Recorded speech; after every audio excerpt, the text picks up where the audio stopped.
নমস্কাৰ বন্ধুসকল, আসাম ফাৰ্মিং চেনেললৈ আপোনালোক সকলোকে স্বাগতম জনাই এটা নতুন ভিডিঅ' লৈ আহিছোঁ।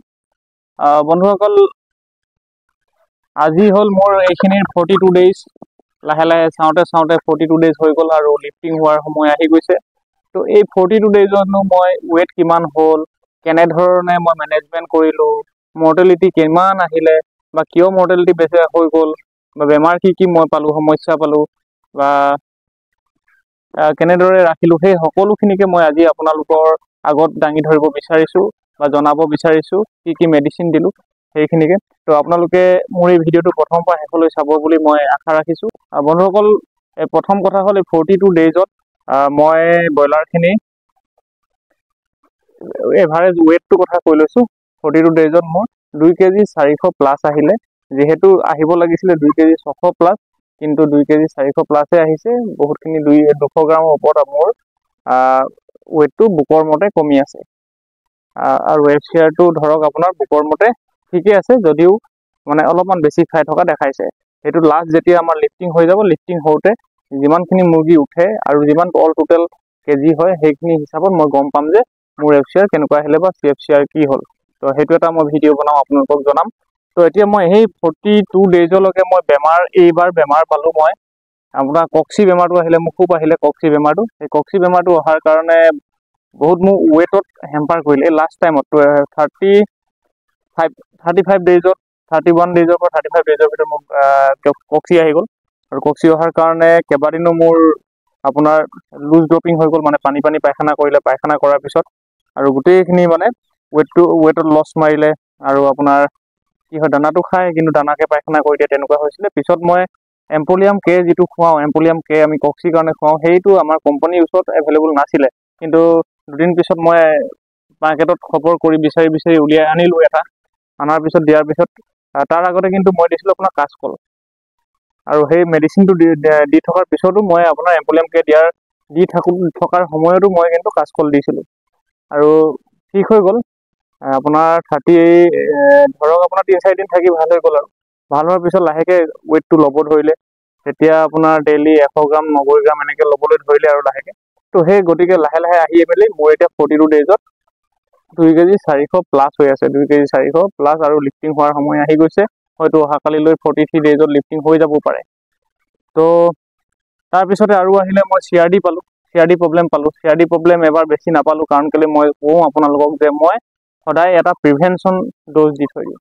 তো সেইকাৰণে অকল এবাৰে পাইছিলোঁ, সেইটো মই 21 ডেইজ মানত তাৰ আগতে অলপমান 2-এটা চাউণ্ড পাইছিলোঁ। মই কি কৰিলোঁ, এনেইতো প্ৰিভেনশ্যন ড'জ দিওঁৱেই, তো সেইকাৰণে নাহিলে। 2-এটা আহিছিলে, সেইকেইটা মই এক্সট্ৰাকৈ ধৰি মুখত ঢালি খুৱাই দিলোঁ আৰু সিহঁতে ঠিক হৈ গ'ল। কিন্তু এটাই কথা, মোৰ লিটাৰখিনি বেয়া হৈ গ'ল। যেতিয়া মই মোৰ মুৰ্গীখিনি কক্সি লাগি গৈছিলে, গোটেই লিটাৰখিনি বেয়া হৈ গ'ল। এতিয়াও চাওক আপোনালোকে, গোটেই জেকি আছে, গোটেই লিটাৰ জেকি আছে, পুৰা সম্পূৰ্ণ লিটাৰ জেকি আছে। তো সেই লিটাৰ জেকাৰ কাৰণে মানে মোৰ ফাৰ্মখন গেছ হৈ গ'ল। আৰু গেছৰ কাৰণে কেইবাটাও মৰ্টেলিটি হ'ল। আৰু যিহেতু এইকেইদিন বহুত মানে হাই টেম্পাৰেচাৰ আহি গ'ল, 35 দিন বয়সৰ পিছৰ পৰা, 35 ডেইজৰ পিছৰ পৰা ইয়াত টেম্পাৰেচাৰটো বহুত বাঢ়ি গ'ল। 34 ডিগ্ৰী 35 ডিগ্ৰী, ফাৰ্মত কেতিয়াবা 36 ডিগ্ৰী এনেকুৱা হৈ যায়। তো সেইকেইদিনত মোৰ মৰ্টেলিটি আহিলে, হিট ষ্ট্ৰকত মৰ্টেলিটিও আহি গ'ল, বহুত মৰ্টেলিটি আহিলে। মৰ্টেলিটি আপোনাৰ ধৰক আপোনাৰ 40-50টা মানে মৰ্টেলিটি আহি গ'ল। এতিয়াও মৰ্টেলিটি ধৰক 2-এটা আহি আছে। ৰাতিপুৱাৰ পৰা এতিয়ালৈকে 3টা মৰ্টেলিটি হ'ল। আজি যিহেতু বতৰটো অলপ ঠাণ্ডা, যদিও সিমানখিনি একো অসুবিধা হোৱা নাই। সেইকেইটা অলপ গেছৰ কাৰণে মৰ্টেলিটি হৈছে বাৰু। বৰ্তমানলৈকে ঠিকে আছে। কিন্তু এটা কথা, মই মাজতে ভুচিখিনি চেঞ্জ কৰিছিলোঁ। আপোনাৰ 30 to 31 ডেইজ, সেই দুদিনত মই ভুচিখিনি মাজে ডিংকাৰ তলৰখিনি অলপ চেঞ্জ কৰি দিছিলোঁ। আৰু চেঞ্জ কৰাৰ কাৰণে অলপ দিন ভালেই গ্ৰ'থ আহিছিলে। তাৰপিছত আকৌ যেতিয়া লেতেৰা হৈ গ'ল, তেতিয়া গেছ হৈ গ'ল, মানে এমনিয়া গেছ পুৰা সৃষ্টি হৈ গ'ল। তো সেই গতিকে আমি পাৰিলে যিমান পাৰি মানে বচাই ৰাখিব লাগে এই কক্সি বেমাৰৰ পৰা, আৰু লুজ ড্ৰপিং হ'ব দিব নালাগে। তো সোনকালে, আৰু লগতে আমাৰ যিখিনি ফিডাৰ ডিংকাৰ আছে, সেই ডিংকাৰখিনি চাফা কৰি থাকিব লাগে। আমি ডিংকাৰটোৰ ডেইলি চাফা কৰিব লাগে। আৰু ফিডাৰৰ যিবিলাক ঢাকনি হয়, ধৰক এইখিনি চাব আপোনালোকে। ইয়াতে এইখনৰ যিখিনি হেৰি থাকে, আপোনাৰ ধূলাবিলাক বা ধূলিবিলাক, ভেঁকুৰবিলাক, সেইবিলাক আমি সদায় মোহাৰি একদম মিহি ধুনীয়াকৈ ৰাখিব লাগে।